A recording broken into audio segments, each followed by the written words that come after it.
இப்போ எஸ்ஐஆருடைய இறுதிக்கட்ட பணிகள்லாம் நடந்துகிட்டு இருக்கு. இந்த ஃபார்ம் கொடுத்து வாங்குறது அப்படிங்கிறதுக்குலாம் டெட்லைன் வந்துருச்சு.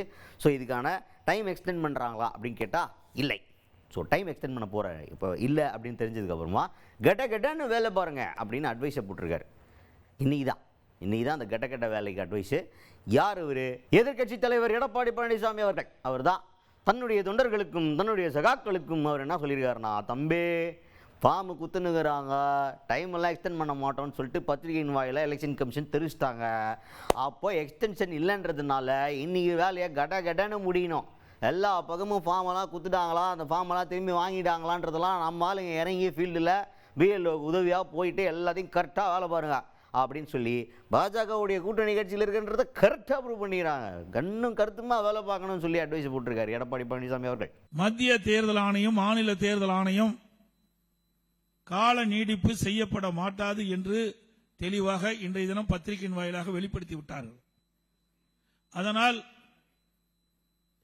நம்முடைய மாவட்ட கழக செயலாளர்கள், மாவட்ட பொறுப்பாளர்கள், ஐடி விங் சேர்ந்த நிர்வாகிகள் வேகமாக துரிதமாக இந்த எஸ்ஐஆர் பணியை மேற்கொள்ளப்பட வேண்டும். தங்கள் மாவட்டத்தில் இருக்கின்ற தொகுதியில் உள்ள அனைத்து பகுதியிலும்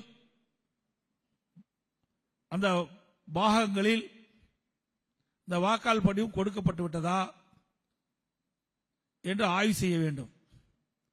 படிவு கொடுக்கப்படாமல் இருந்தால் உடனடியாக நம்முடைய PLO2 மூலமாக PLOவை அந்தந்த படிவு கிடைக்கப்படாதவர்களுக்கு வழங்கப்படுகின்ற ஒரு சூழ்நிலை ஏற்படுத்த வேண்டும்.